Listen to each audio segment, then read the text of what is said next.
Et je m'appelle Anne-Laure Giraudot et je suis avocate. J'ai 39 ans et je suis inscrite au barreau de Paris depuis 2012. Et je dirige un cabinet d'avocats qui s'appelle Giraudot Partner in Law. Et j'ai également fondé une legal tech qui s'appelle LexTech, qui a mis en service une plateforme qui s'appelle Loi et moi. Alors Loi et moi, c'est une plateforme digitale qui propose des packages de services juridiques à des prix clairs et transparents à des particuliers sur des sujets extrêmement déterminés, et les services seront traités par des avocats qui sont experts dans leur domaine. Donc c'est permettre aux particuliers d'accéder à l'avocat dès l'apparition du problème et non pas au moment où le litige existe, pour utiliser l'avocat comme un conseiller en gestion de précontentieux.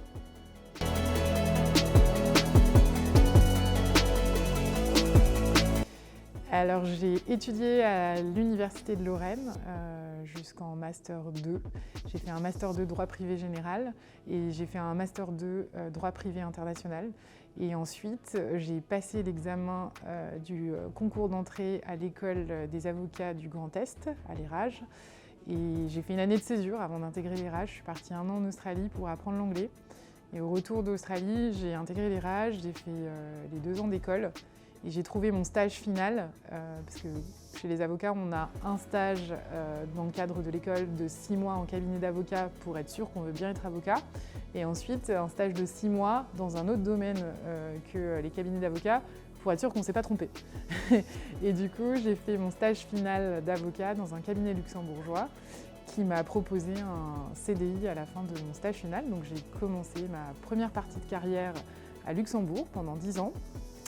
J'ai gravi les échelons dans ce cabinet en tant qu'avocate salariée. Je suis partie un peu à l'international parce que j'ai fait un passage de 2 ans à Hong Kong. Et voilà, et quelques mois avant le Covid, j'ai décidé qu'il était temps de changer. Et donc j'ai démissionné pour revenir en France et fonder mes 2 entreprises.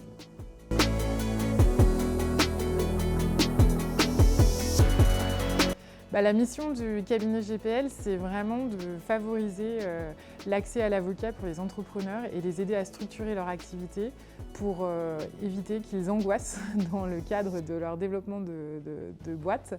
Et on les accompagne en les aidant à réfléchir à la stratégie de la vente de leurs services pour les sécuriser au maximum sur les risques qu'on peut rencontrer, que ce soit la mauvaise négociation commerciale, les impayés, les insatisfactions, les retours clients, et voilà.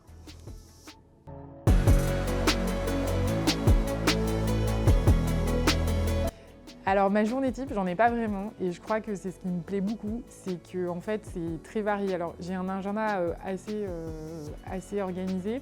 Je dispatche mon temps entre l'activité dossier, c'est-à-dire répondre aux demandes clients, mais aussi l'activité développement de cabinet, parce qu'en fait, un cabinet, pour que ça tourne, il faut des clients. Pour qu'il y ait des clients, il faut les trouver. Donc du coup, il faut quand même passer un peu de temps à la démarche de développement commercial.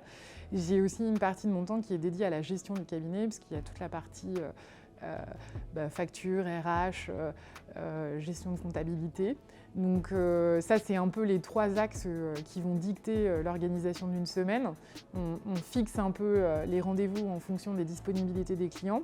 Et ensuite, après, tout peut être bouleversé par les urgences. Voilà, le client qui vous appelle parce qu'il s'est fait arrêter par les flics, il part au tribunal, donc du coup, il faut quand même y aller. C'est pas notre quotidien, mais en fait, une fois qu'on accompagne les entrepreneurs, ils vous suivent sur ils vous demandent de les suivre sur toutes les problématiques qu'ils peuvent rencontrer, que ce soit au niveau famille, pénale, fiscale et autres. Et donc du coup, dans la mesure du possible, on les accompagne. Et donc parfois, c'est vrai que c'est un peu la journée qui est hyper bien organisée, elle est un peu chamboulée au dernier moment. Donc il faut apprendre à gérer ces impératifs-là d'urgence et de flexibilité.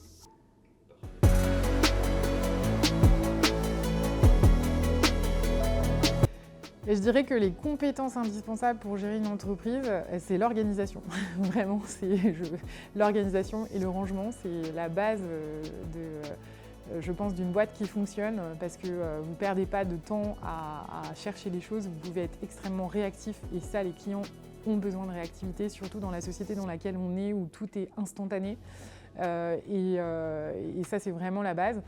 Après, en top, si on peut ajouter effectivement le côté flexible et savoir s'adapter un peu aux situations qu'on peut rencontrer, parce que tout n'est pas toujours hyper carré, hyper droit, et puis on est face parfois à des situations un petit peu rocambolesques. Et donc ça, il faut faire preuve un petit peu d'adaptation. Bien évidemment, une appétence pour la tech, parce qu'aujourd'hui, on ne peut pas lancer une entreprise sans le digital, les réseaux sociaux et la technologie. Donc ça, tout ça, il faut se plonger et découvrir un peu tout ce qui est dans cet environnement.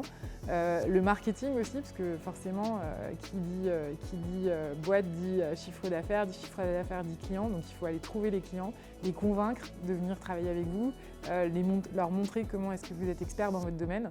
Et donc forcément, c'est tout un florilège de compétences, mais qu'on n'a pas forcément besoin de tout au départ. On acquiert au fur et à mesure. Il y a des choses dans lesquelles on restera toujours pas terrible, et c'est pour ça qu'on se fait accompagner par des gens qui sont meilleurs. Et puis il y a des choses sur lesquelles on va développer un goût particulièrement prononcé. Moi, j'ai découvert le marketing et j'avoue que c'est quelque chose qui me botte beaucoup aujourd'hui. Mais voilà.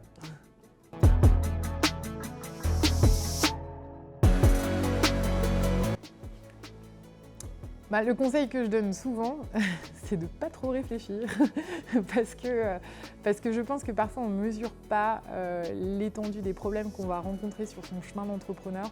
Donc si on se pose trop de questions, le risque c'est un peu d'avoir peur et de ne pas y aller.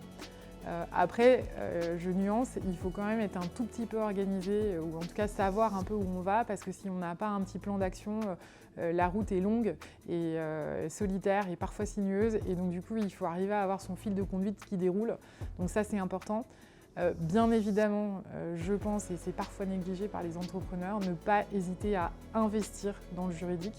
Et quand je dis investissement, c'est parce que souvent le coût du juridique est vu comme une charge et un poids, et pas forcément comme un investissement, alors que je pense qu'on a tout à fait notre rôle à jouer, nous en tant qu'avocats, de vous apporter notre retour d'expérience sur la manière de structurer sa société, structurer ses contrats, et vous enlever tout le stress qui peut être lié à la manière dont va se dérouler l'activité.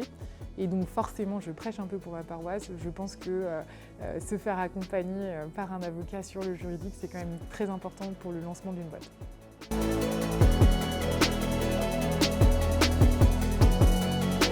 Le salaire, c'est une question qui est un peu variable et ça va dépendre un petit peu du domaine dans lequel vous allez exercer. Moi, quand j'étais dans la finance internationale à Luxembourg, forcément, en tant que salarié, les salaires étaient beaucoup plus élevés que ce que je pouvais toucher aujourd'hui. Et aujourd'hui, c'est pareil, j'avais un salaire de départ que j'ai divisé par 2 au fur et à mesure parce que j'avais besoin de réinvestir à d'autres endroits dans la boîte. Donc ça va vraiment, la question est vraiment variable. Après, je pense que je peux dire sans difficulté que moi j'avoisine aujourd'hui les 2005 net d'impôts, net de tout, par mois. Mon objectif est d'en aller un petit peu plus loin, mais c'était aussi lié à des faits que j'ai fait des choix stratégiques de développement de boîte, et c'était important pour moi de pas forcément tout garder pour moi, mais de réinvestir dans le développement de la boîte avec des employés, d'investir dans la tech et autres, et donc j'ai fait ce choix-là.